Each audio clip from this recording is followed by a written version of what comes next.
السلام عليكم ورحمة الله وبركاته. أهلا بيكم. كولر وإدارة الأهلي. كولر عايز مهاجم. إدارة النادي الأهلي فشلت في إنها تجيب له مهاجم في الانتقالات دي. سوزا ده أصلا المفاوضات شبه انتهت معاه، وكولر غضبان وعايز بيقولك عايز مهاجم، شوفوا لي مهاجم تاني. عرضوا عليا ناس تاني، طبعا عرضوا عليه ناس تاني ما عجبتوش، وهي إدارة النادي الأهلي شكلها كده إيه، عايزة تقضيها كده كهربا صلاح محسن الناس دي لحد يناير، لأن في يناير سوزا هيبقى فري. الأهلي هيديله مرتبه بس، والأهلي حاطط بادجت 2 مليون دولار، مش عايز يزود. وطبعا الدنيا غالية والدنيا مولعة، وإدارة الأهلي وكولر طبعا يقول لك أنا عايز أبدأ الموسم بمهاجم جديد، بمهاجم قوي. تمام، دي قصة المهاجم. نيجي بقى للانتقالات والتحركات والحاجات اللي الاهلي عمال يعملها، وهي اداره وليها كل الحق انها تنقل وتشوف اللي هي شايفاه. انا شايف غضب الجماهير والناس والبتاع في انتقال سيد عبد الحفيظ والدكتور ابو عبله، فكل الكلام ده الاداره هي اللي شايفاه وهي اللي تحدد. تمام، سيد عبد الحفيظ هم اكيد شايفين له منصب تاني. كابتن خالد بيبو جه ومارس مهامه. طبعا اول مع عبد القادر البوست اللي احنا قلنا عليه في الفيديو اللي فات ده، اللي هو خاطب فيه الجماهير، راح خاصم منه 2.5% من مرتبه، من كامل عقده يعني. طبعا عبد القادر طار، راح شال البوست من على النت، شاله، ما بقاش ليه اثر، عشان عرف انه هيتخصم فيها فلوس. وهو خد حموة الموز بتاعت خالد بيبو، يعني خالد بيبو الراجل جاي سخن وجاي عايز يشتغل طبعا. وبيبو بقى جه وقعد مع قفشه وقعد مع الناس اللي عايزه تجدد، لان التجديد هو كان شيء اساسي من سبق مشي سيد عبد الحفيظ، لان سيد عبد الحفيظ اتاخر قوي للتجديد مع حسين الشحات، وهو كانت الاداره شايفه ان حسين الشحات اتشرط عليهم في الاخر. مش عايزين نقول لو دراعهم، والاهلي ما بتلويش دراعه، بس هم شايفين في الاخر ان كان المفروض يتجدد له قبل كده بكتير. ودي طبعا شغله الكابتن سيد عبد الحفيظ، وهم شايفين كده، والله اعلم برضو الحقيقه فيه. فدي حاجه التانيه طبعا خالد بيبو مشي من قطاع الناشئين، جابوا مين مكانه في قطاع الناشئين؟ كابتن وليد سليمان. طبعا الكابتن وليد سليمان حدث ولا حرج، يعني راجل علامه من علامات الاهلي. دي حاجه. وبالنسبه لانتقالات الاهلي ما عملش الا تغييرات او انتقالات في اضيق الحدود، يعني هو اللي جابوا امام عاشور ورضا سليم، هم دول. وكولر برضه مصمم على مهاجم، فهو الاهلي عايز يشوف الدنيا هتمشي ازاي لحد يناير، وبعد كده نشوف مهاجم كويس، او سوزا ده يبقى بقى فري، لان الاهلي مش عايز يضحي بفلوس كتير. تمام، نروح لكهربا. كهربا زي ما قلنا قبل كده برضو اتوقف 6 مباريات، كنا قايلين لو اتوقف 6 8 هيتاخدهم من الدوري، 4 من الدوري، اعلى من كده هيبقى من كل البطولات.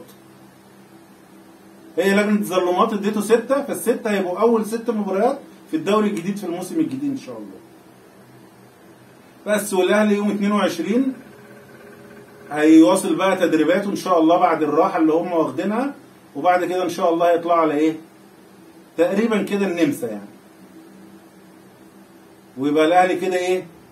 عمل المعسكر بتاعه في النمسا، وان شاء الله يرجع يبدا موسم قوي وجماهيره تقف وراه عشان يقدر يحصد البطولات.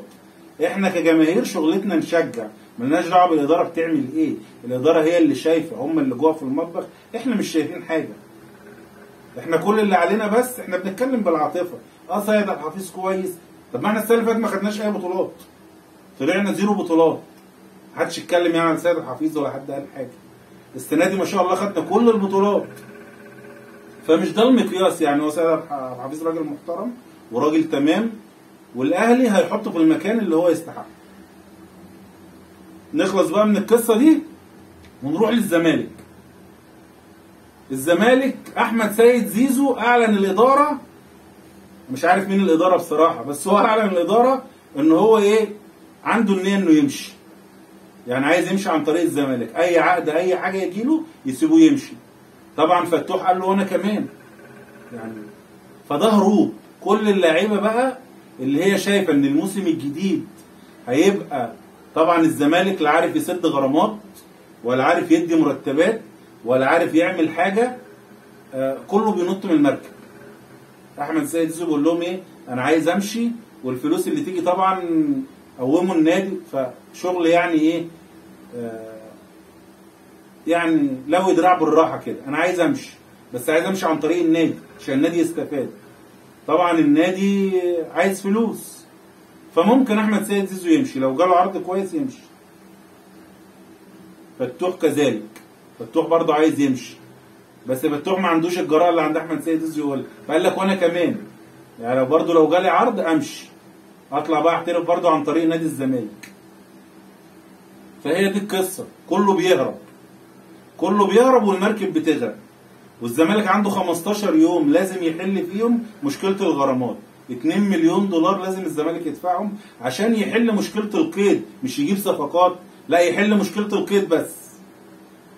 فالموضوع صعب جدا، الله يكون في عونهم بصراحه يعني. والله ينتقم من اللي كان السبب. فهي دي القصه. وسوريو الراجل ما خدش فلوسه، ليه المرتب شهرين تقريبا، فالراجل عايز فلوسه.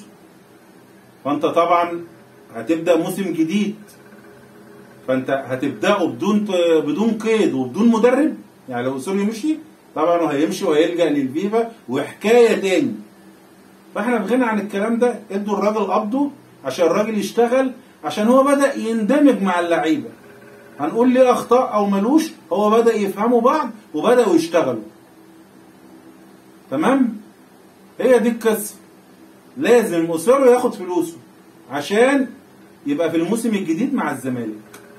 غير كده هيبقى الزمالك بدون قيد وبدون مدرب. تمام؟ طارق حامد خلاص انهى عقده مع اهل جده. الدنيا خلاص خلصت بالتراضي، واتحاد جده خلصت كده وبتاع، وقالوا له شكرا. طبعا طارق حامد جاي له كذا عرض من داخل السعوديه، بس انديه طبعا ايه صغيره، فهو بيفاضل بقى عمال يفكر. طبعا جاي له عرض من الزمالك، الزمالك عايزه، بس الزمالك هيدفع له منين؟ وجاي له عرض من بيراميدز. فانا اتوقع ان الزمالك،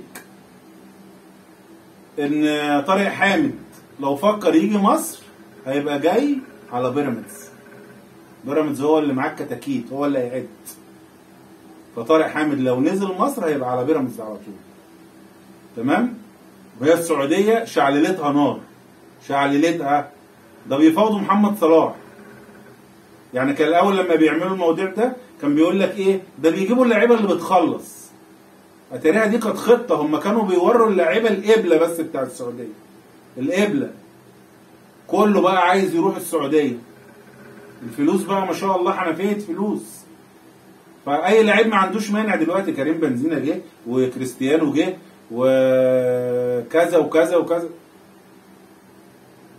ف بيفاوضوا صلاح. فصلاح برضو محطوط له مبلغ كويس، يعني مش عندنا بالتحديد المبلغ، بس مبلغ كبير كبير جدا.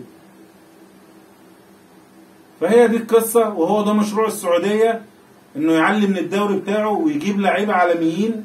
طبعا وصلاح فخر العرب، لعيب عالمي واللي مشرف مصر، وربنا يسهل له. بس صلاح لسه قدامه بدري بره، لسه قدامه 2 3 سنين، وبعدين يفكر بقى يروح السعوديه، يرجع مصر، يروح في اي حته.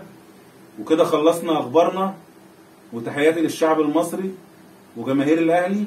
ولو سمحتوا لايك وشير وفعل زر الجرس واشترك في القناه. السلام عليكم.